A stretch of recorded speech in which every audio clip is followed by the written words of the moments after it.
qui dit projet dit changement et dit souvent résistance au changement. Et l'un des volets essentiels pour éviter ces résistances, c'est de bien tenir informé tout au long du projet, à la fois l'ensemble des participants, mais également les parties prenantes extérieures qui ainsi pourront s'habituer, se faire à l'idée de tous les changements à venir et mettre également leurs réserves plus tôt au sein du projet. Et donc vous voyez que la communication, c'est vraiment un pilier du travail collaboratif sur les projets. Alors, un petit peu de théorie. Qu'est-ce que la communication? Eh bien, c'est la transmission entre un émetteur et un récepteur d'un message via un certain canal, un mail, une réunion. Mais vous voyez que les soucis que nous avons, c'est que l'émetteur va coder son message. Vous voyez, pendant que je vous parle, moi je réfléchis à la meilleure manière de vous transmettre le message que j'ai à vous donner. Et donc forcément, je vais venir le coder d'une certaine manière. Le destinataire, lui, en fonction de sa culture, même en fonction de l'humeur du jour, peut décoder le message de manière tout à fait différente. D'accord ? Quelqu'un peut simplement vouloir vous transmettre une information et puis aujourd'hui vous êtes un peu contrarié et vous le prenez mal.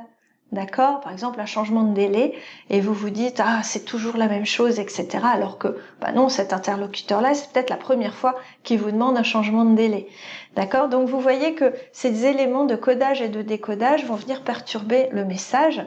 Et donc pour s'assurer que vraiment le message est bien parvenu à notre destinataire, on va avoir besoin finalement d'une rétroaction. Donc quand on est en face à face, la rétroaction c'est simple, on va voir dans les yeux de la personne qu'elle nous a comprises, éventuellement la personne va hocher la tête. Lorsque l'on va envoyer un mail, on attend une réponse, d'accord ? Et en tout état de cause, cette rétroaction nous permet de vérifier que le message est bien parvenu. Alors, pourquoi je vous parle de tout cela ? Eh bien, c'est parce que pendant le projet, il va falloir maintenir l'adhésion. Maintenir l'adhésion à l'intérieur de l'équipe et également via l'ensemble des parties prenantes, qui peuvent même être des parties prenantes externes, lointaines. Je pense par exemple à la presse, qui peut, par exemple, dans le cadre d'une innovation touchant une administration publique, la presse peut porter le projet en disant c'est super cette innovation, ou au contraire, bien dire à l'ensemble des citoyens que l'innovation finalement n'en est pas une et que le projet n'est pas bien mené, etc. Donc vous voyez bien que on va avoir besoin, par exemple lorsque l'on fait un communiqué de presse, eh bien en retour d'avoir une boucle de rétroaction qui va nous permettre de vérifier finalement ce que les journalistes en auront retenu. Et donc pendant l'ensemble du projet, on va avoir à informer les personnes, par exemple la presse, comme je vous le disais. Il y aura des moments plutôt de négociation. Alors, souvent les moments de négociation vont se faire en face à face, en équipe, et dans ces négociations, il peut même y avoir des moments de tension. Souvent, l'information doit aller aussi un petit peu plus loin, c'est-à-dire que lorsque l'on mène des changements, il faut également former les personnes sur les nouvelles pratiques. Et finalement, la formation des personnes dans les projets, c'est véritablement une étape de communication. De la même manière, on vérifiera via une boucle de rétroaction, un feedback que les gens ont compris et savent mettre en œuvre. Et puis, il y aura également des processus beaucoup moins directs, qu'on appelle également des processus d'influence, du lobbying.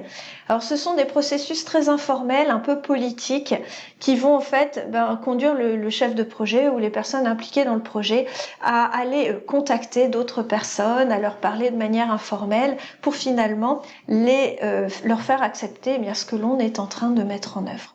Donc voilà les 4 grands processus de communication que l'on va mettre en œuvre durant le projet.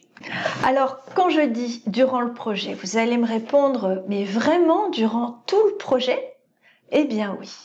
Donc si je prends ici un projet mené en approche classique où on va définir la stratégie, concevoir en amont le projet, faire l'avant-projet, le planifier, puis faire la mise en œuvre et enfin évaluer les résultats, eh bien voilà quand est-ce que l'on va communiquer. Au moment de la définition de la stratégie, on va commencer à prévenir les personnes que l'on travaille sur le sujet. Il s'agit d'une étape de sensibilisation. Ensuite, il va falloir constituer une équipe projet qui va travailler à la conception.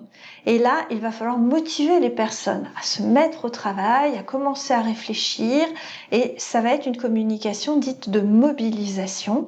On peut imaginer, par exemple, mettre en place des systèmes de boîte à idées ou un appel à volontaires. Voilà, communication de mobilisation. Lorsque l'on aura fini l'avant-projet, on saura de manière très précise comment ce projet va se dérouler, quels en sont les objectifs, et là on va communiquer pour en informer l'ensemble des personnes concernées pour favoriser l'adhésion au projet, le fait qu'elles apprécient ce projet, qu'elles soient finalement d'accord avec les changements à venir. Et puis, vous voyez que lorsque la mise en œuvre concrète est faite, il va falloir peut-être former les personnes, leur expliquer les changements. C'est ce que l'on appelle l'appropriation. Donc, c'est également une phase de communication. Et ensuite, eh bien, on va communiquer les résultats. On va dire si le projet a été une réussite ou pas, quels sont encore les points à travailler.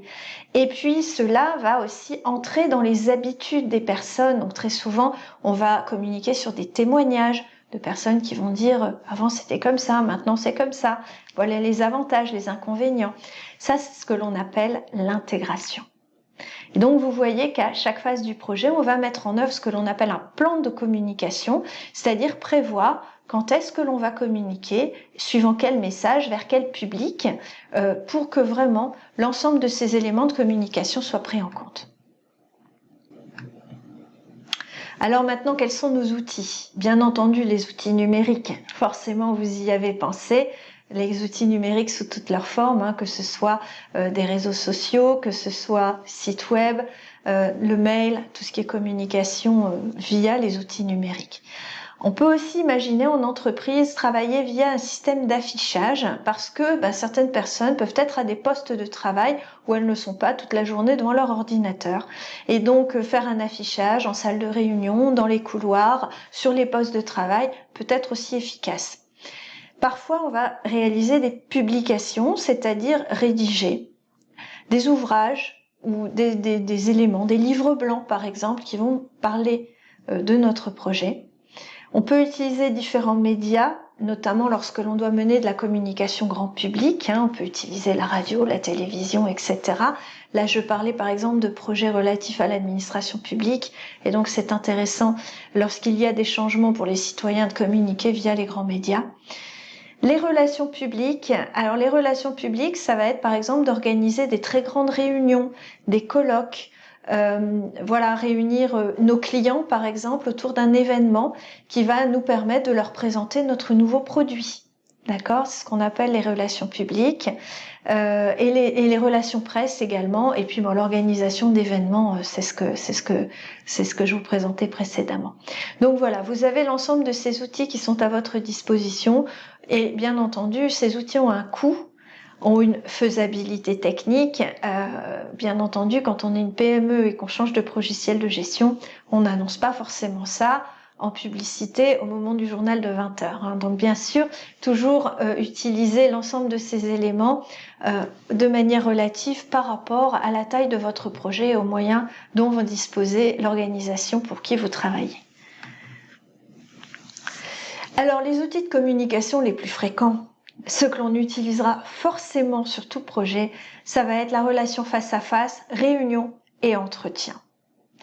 Et donc là, nous allons être confrontés à une communication dite interpersonnelle et effectivement avoir préparé à l'avance le message que l'on souhaite faire passer, les bons exemples, les bons arguments, ça nous aidera énormément dans ces deux cas de figure où finalement on ne peut pas improviser. D'accord, ou si on improvise, on a des chances assez fortes que le message ne passe pas bien.